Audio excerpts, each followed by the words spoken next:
She stood in my doorway that Tuesday afternoon, arms crossed, looking at my room like it was a problem that needed solving.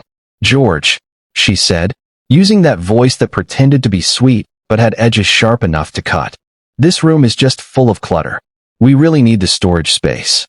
I watched her eyes scan over my wedding photos, the dresser my Martha picked out 40 years ago, the rocking chair where I'd held my granddaughter as a baby. To her, it was all clutter. To me, it was the last corner of this house that still felt like mine. "Storage for what?" I asked, though my voice came out quieter than I wanted. "Just things," she said, already pulling boxes from the hallway.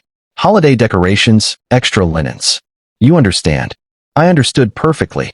I understood that after Martha died 2 years ago and I moved in with my son Tom and his wife Rebecca, I'd been shrinking. First, it was the basement workshop. Then the spot in the garage. Now my bedroom. I nodded because what else could I do? I wasn't going to be the grumpy old man who complained about everything. But as she started stacking my photos in a pile marked trash, my eyes caught something she didn't notice. The old baby monitor camera still mounted high on the shelf, tucked behind books. That night, its little green light flickered to life. I was sitting in my bed that first night, sipping chamomile tea and trying not to think about how empty my room looked without Martha's pictures on the dresser. The baby monitor receiver on my nightstand crackled to life. I'd forgotten it was even there, honestly. We'd used it years ago when little Emma was born, back when Tom and Rebecca actually trusted me to watch her in that room. The static cleared, and then I heard laughter. Not Rebecca's usual tight, controlled laugh, but something loose and careless. Then came a man's voice, deep, relaxed, definitely not my Tom's. My hand froze halfway to my mouth, tea growing cold. "You sure he won't hear us?" the voice asked. "George, please," Rebecca laughed. "He's half deaf and goes to bed at 8. Besides, this is just a storage room now." My hand started shaking, but I managed to reach for my phone and hit the record button on the voice memo app. The timestamp glowed in the corner. 9:47 p.m., Tuesday, October 10th. They kept talking, their voices getting softer, more intimate. She called him Daniel. He called her baby. My son Tom was in Chicago for work, pulling double shifts to pay for this house, this life, everything she wanted. The door lock clicked on the audio, and I heard the sound of the bed, my Martha's old bed, creaking under new weight. They didn't leave for 2 hours. The sounds coming through that monitor made my stomach turn inside out. Furniture scraping across the floor, breathless giggles, the bed creaking in ways it never did when it held boxes. She'd cleared out my room, my memories, my last bit of space, to make a private place for this. Meanwhile, my boy Tom was working himself to the bone in Chicago, taking every overtime shift the company offered. "I want to give Rebecca everything," he told me last month, dark circles under his eyes. "She deserves the best." I sat there in my bed, jaw clenched so tight my teeth hurt, and kept recording. Every whisper, every laugh, every time she said this Daniel's name.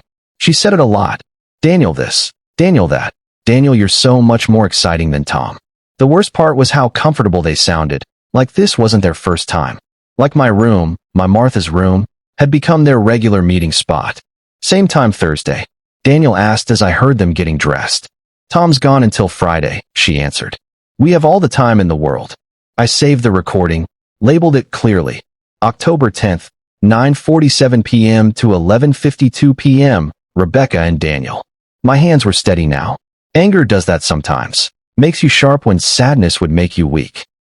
They thought they had all the time in the world. They had no idea I was listening to every word. Thursday night came, and just like she promised, they were back. Same time, same routine, same room that she'd stripped of everything that mattered to me. I'd spent the day acting normal, eating my oatmeal, reading my newspaper, pretending not to notice when she hummed while making breakfast. Tom called during lunch, sounding tired but happy. "How's everything, Dad? Rebecca taking good care of you?" "Everything's fine, son." I lied, because what else could I say over the phone? When 9:45 rolled around, I was ready. Phone charged, recording app open, a backup recorder I'd bought at the electronics store that afternoon. The monitor crackled to life, right on schedule. This time, I heard wine glasses clinking. She'd brought wine to my room, to Martha's room. "This is perfect," Daniel said. "Your husband has no idea?" "Tom's too trusting," she laughed. Besides, he's always gone. Always working. A girl gets lonely. I wrote down everything in a notebook. Times, exact quotes. The way she talked about my son like he was a paycheck with a pulse. By the time they left at 11:30, I had 2 recordings, labeled and backed up to a cloud drive I'd figured out how to use that afternoon. The next morning, she smiled at me over coffee and said she was planning to put more boxes in the storage room. I smiled back and said nothing. Every lie she told made my resolve stronger. 2 weeks of recordings sat on my USB drive like a loaded weapon.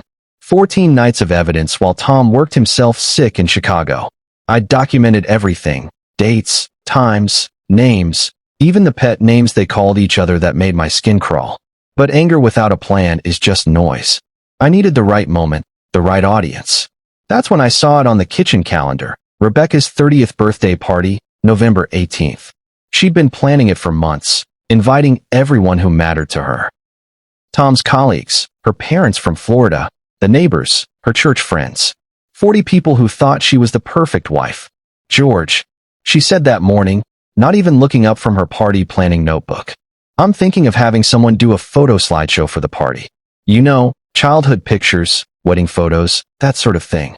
The opportunity fell into my lap like a gift from Martha herself. I could do that, I said, keeping my voice steady and helpful. I'm pretty good with the computer these days.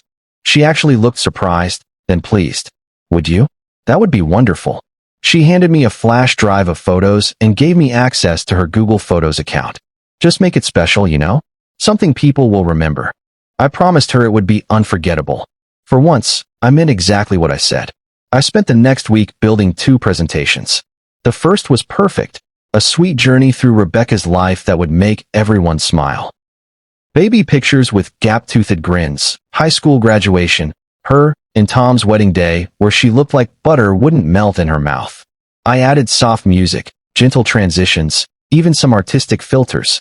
It was exactly what she expected from a harmless old man who knew his way around PowerPoint. The second folder on my USB was labeled Simply Storage.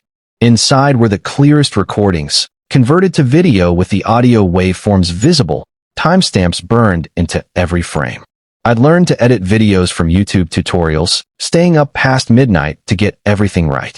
I made sure Daniel's face was visible in the clips where the baby monitor had caught them in certain angles. His voice saying her name was crystal clear. I tested everything 3 times on the living room TV when she went grocery shopping, checking the volume levels, the resolution, making sure the remote control would switch between folders smoothly. I even practiced my hand movements so I could change the input without looking suspicious. She almost caught me once, coming home early because she forgot her purse. I yanked the HDMI cable free just as her key hit the lock. Just checking if the TV works with my laptop, I said. She barely glanced at me, already focused on her purse. That's nice, George. The night before the party, I stood in front of my bathroom mirror and practiced what I'd say if anyone asked questions. I'm only showing what happened in my house. Short, simple, true. No anger, no revenge in my voice, just an old man showing facts. I thought about Tom most of all. This would destroy him, but living a lie would destroy him worse, just slower. Martha would understand. She always said the truth was like surgery. It hurt going in, but it was the only way to heal clean. I'd seen what secrets did to marriages. My brother lived 30 years with a cheating wife, everyone knowing but him, until he found out at a family reunion and realized he'd been the fool all along. The shame was worse than the betrayal. Tom wouldn't be blindsided like that. Not if I could help it. Still, my hands shook as I folded my good shirt for tomorrow. I'd wear the navy cardigan Martha knitted my last Christmas with her. I needed to feel her close. I pulled up the recordings one more time, making sure everything was in order. November 2nd, November 4th, November 7th, November 9th, November 14th, November 16th. 6 different nights, same 2 people, same room they thought was safe. Please, Martha. I whispered to her picture on my nightstand. Let me do this right. Let me protect our boy. That morning, I created backup plans for my backup plans. The main USB drive went in my cardigan pocket. A second copy stayed in my dresser drawer, and I texted my neighbor Carl where to find the cloud link in case of emergency. Carl was a good man who'd lost his own wife to cancer. He understood about protecting what mattered. I also paired the TV with my phone through Bluetooth, downloaded a screen mirroring app, and made sure I could play the videos 3 different ways. Rebecca breezed through the kitchen, stress energy crackling around her like static. The caterers arrive at 4. She announced to no one in particular. Guests at 6, dinner at 7, then cake and presentations. She borrowed 40 folding chairs from the church, rented real china plates, even hired someone to tend bar. This party was her chance to show everyone the perfect life she'd built. The perfect wife in the perfect house with the perfect family. Tom had driven home late last night, exhausted but determined to make her birthday special. He'd stopped at 3 stores to find the earrings she'd circled in a catalog. "She's going to love these, Dad," he'd said, showing me the velvet box. 2 months of overtime, but worth it to see her smile. The night before the party, I heard them in the storage room one last time. 10:15 p.m. while Tom slept off his drive from Chicago. She even mentioned the party. "Everyone will be here tomorrow," she giggled. "And they have no idea about us." The morning of her birthday, Rebecca floated past me in the hallway wearing her new perfume, the expensive kind that made the whole house smell like a department store. "George, sweetheart," she called me, voice dripping with fake affection because party guests might hear. "Could you move those old boxes in the storage room? Push them all the way to the back corner? The caterers need space to put their equipment." I nodded, walked to the room that used to be mine, and didn't move a single box. Instead, I stood there looking at the bed she'd defiled, the walls that had heard her betrayal, the floor where Martha's rocking chair used to sit. By 5 o'clock, the house buzzed with preparation. Rebecca barked orders at the catering staff, adjusted flower arrangements, checked her makeup every 10 minutes. Tom followed her around like a puppy, asking how he could help, getting dismissed with waves of her manicured hand.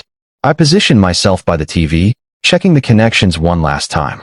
The HDMI cable was tucked beneath the console, the USB drive warm in my pocket, the remote control within easy reach.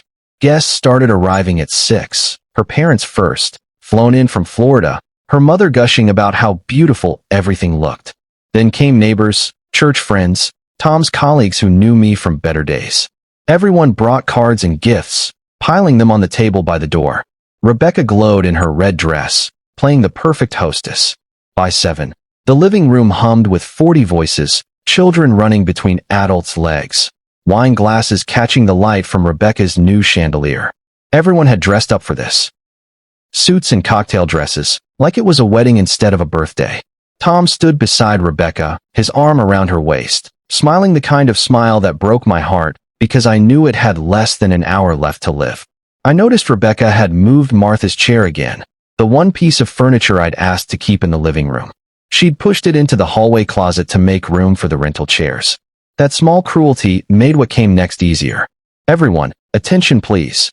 Rebecca tapped her wine glass with a butter knife, her voice carrying over the crowd. "Thank you all for coming to celebrate with me. Before we cut the cake, George, Tom's father, has prepared a special presentation."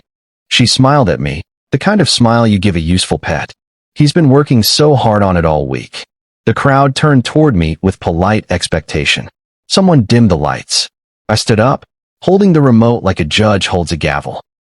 "I wanted to show everyone the Rebecca we all know and love," I said, my voice steadier than my hands. The first slides began, innocent, sweet, perfect bait to lower every guard in the room. The childhood photos worked exactly as planned. Rebecca at 5 with chocolate cake on her face. Everyone laughed. Rebecca at her high school graduation. Her parents smiled with pride. Her college years, her first apartment, meeting Tom at that coffee shop. I'd even added their song, At Last by Etta James, playing softly under the photos. The room relaxed into comfortable nostalgia. People whispered, "Beautiful," and "so sweet," to each other. Tom kissed Rebecca's temple, and she leaned into him, satisfied that everything was going perfectly. Her mother dabbed at her eyes with a tissue. The neighbors smiled. The church friends nodded approvingly. I let them marinate in the warmth for 12 slides, building trust like laying foundation for a house. Then came slide 13. A black screen with white text. More recent moments, from the storage room. A few people chuckled, thinking it was a joke about organizing or redecorating. Rebecca laughed too, not understanding yet. The black screen faded to show my old room, stripped bare except for the bed and a dresser. The timestamp glowed in the corner. November 2nd, 2023, 9:47 p.m. The audio kicked in first. Rebecca's voice, clear as spring water. "Daniel, I've missed you so much." The laughter in the room stopped like someone had pulled a plug.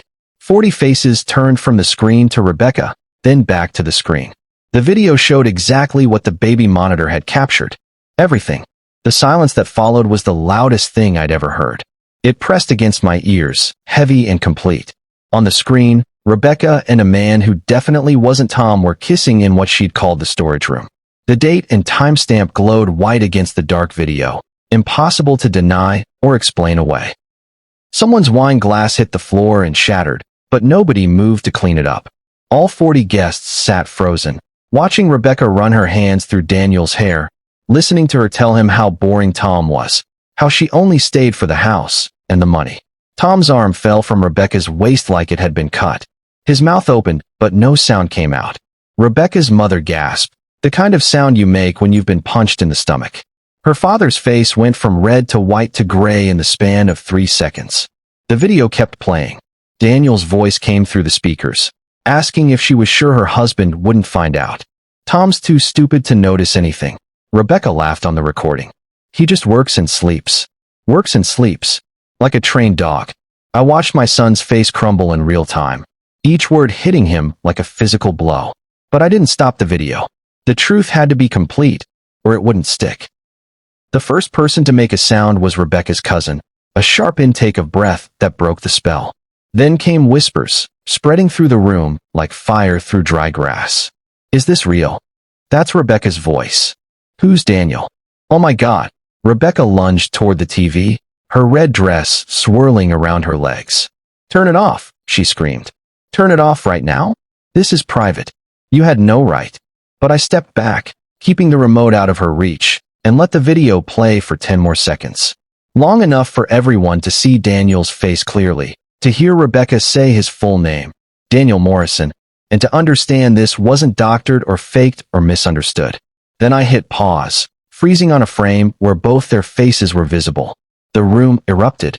Rebecca's mother stood up, so fast her chair fell backward. Tom's colleague pulled his children toward the door. The church friends clutched their pearls and each other. But Tom, my boy Tom, just stood there staring at the frozen screen like he was trying to solve a math problem that didn't have an answer.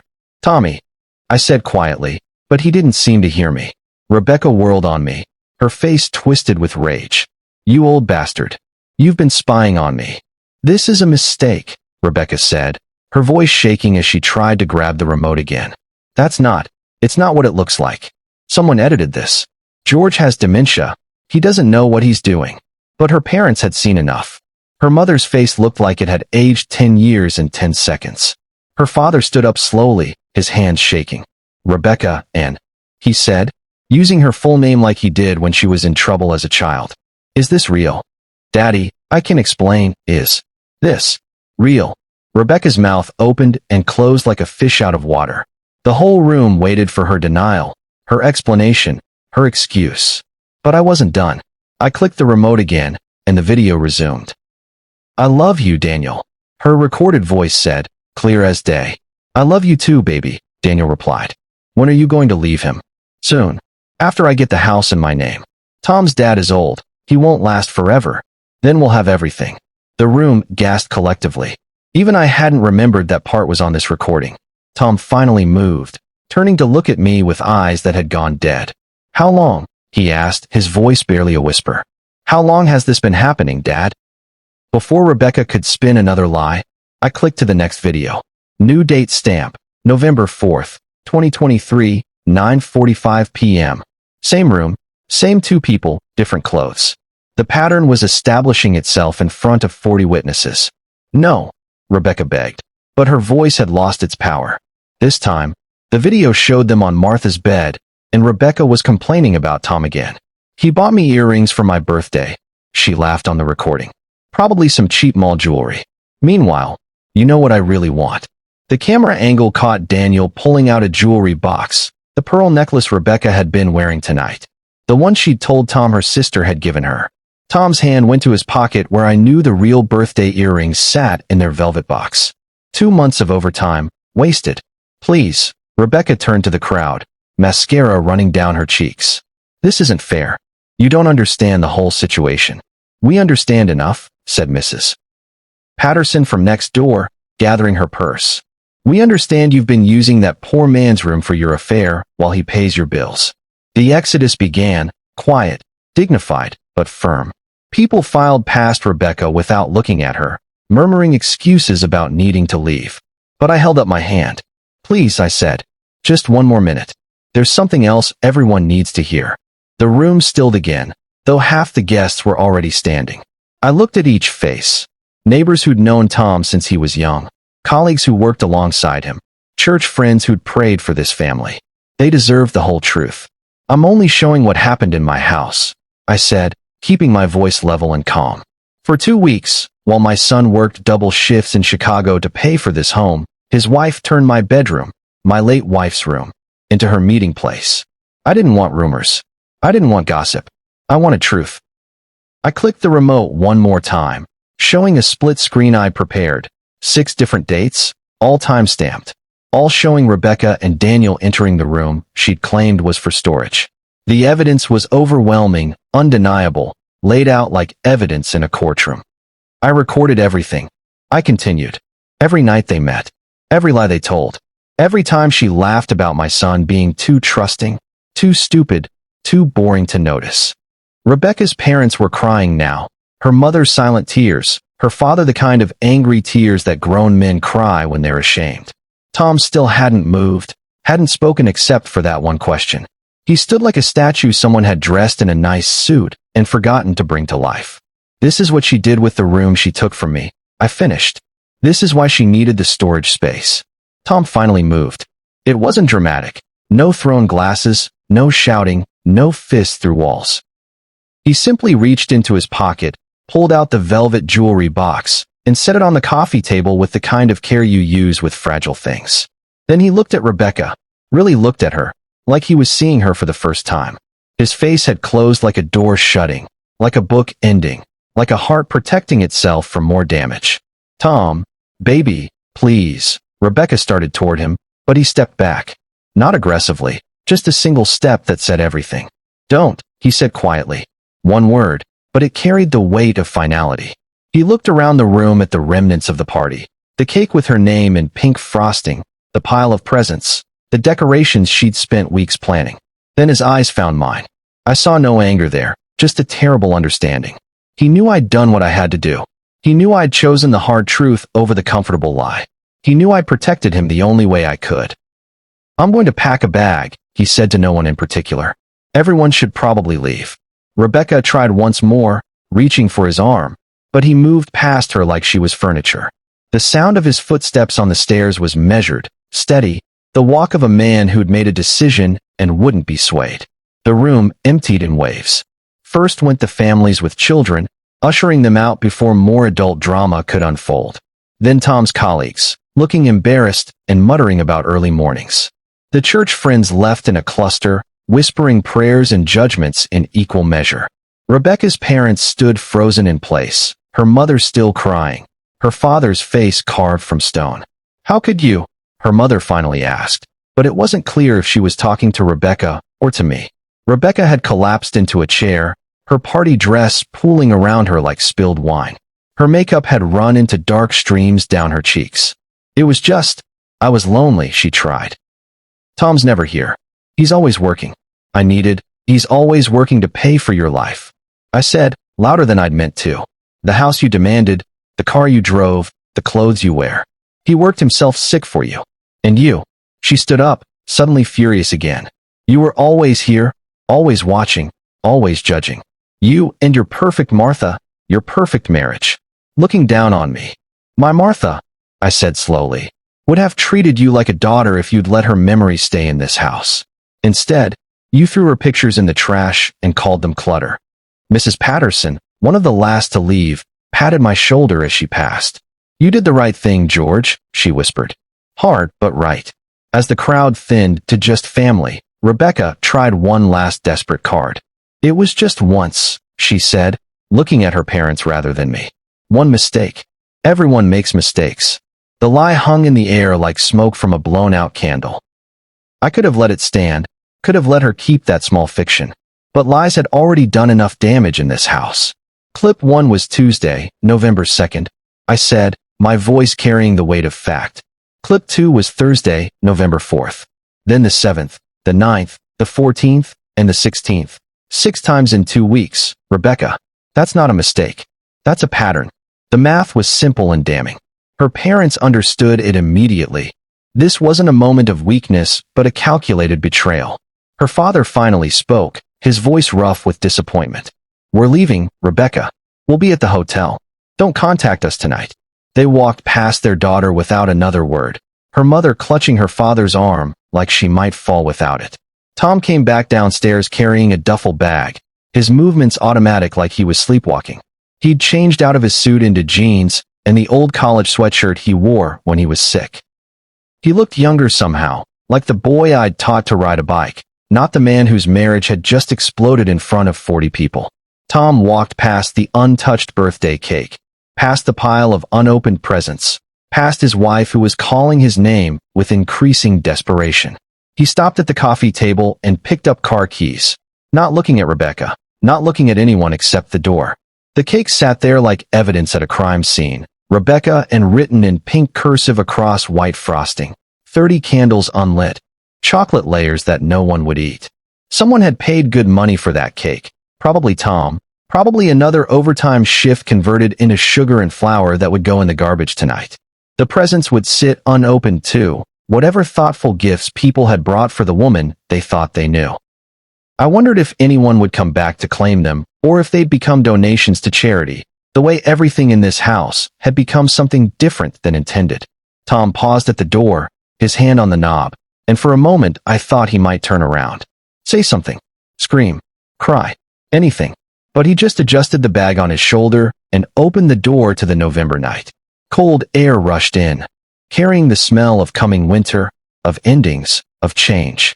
Tom. Rebecca stood up, wobbling in her heels. You can't just leave. This is our house. We need to talk. He didn't answer. The door closed with a soft click that somehow sounded louder than a slam. The silence after Tom left was complete. Rebecca stood in the middle of her perfect party, surrounded by empty chairs and abandoned wine glasses, looking like the last person at a dance that had ended badly. Outside, Tom's car engine started, idled for a moment, then faded down the street. He'd driven away from the house he'd worked so hard to buy, the life he'd built, the woman he'd loved. The remaining guests filed out quietly, respectfully, the way people leave funerals. Some nodded to me, others just gathered their coats and slipped away. Within 10 minutes, the house that had held 40 people felt like a cavern. Rebecca turned on me then, all her fury focused on the only target left. You destroyed everything, she hissed. You ruined my life, my marriage, everything. No, I said, standing up slowly, my old knees protesting. You destroyed your marriage the first time you brought Daniel to my room. I just turned on the lights so everyone could see what you were doing in the dark. She stood there in her red dress and smeared makeup, looking smaller somehow, like she was shrinking into herself. The house felt different already, not like a home anymore, just walls and furniture and the echo of lies finally exposed. Get out, she said, but her voice had no power left. This is still my house. Get out. I looked at her.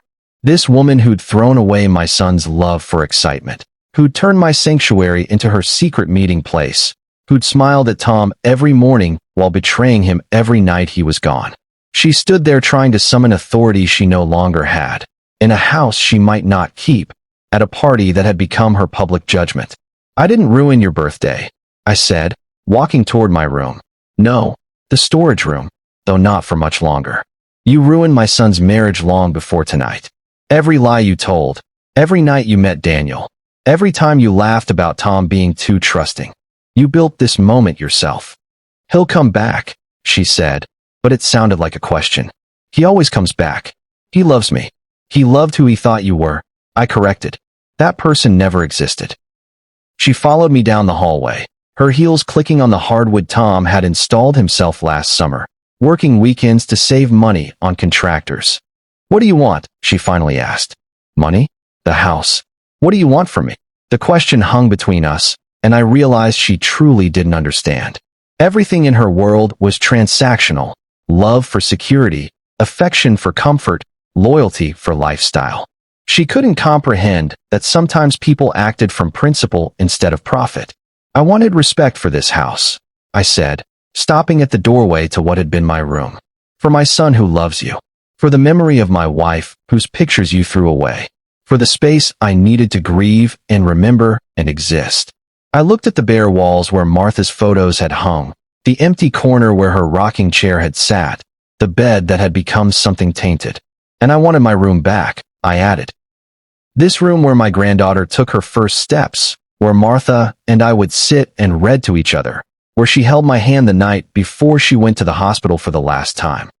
Rebecca's face cycled through emotions: anger, frustration, maybe even a flicker of shame, though it passed quickly.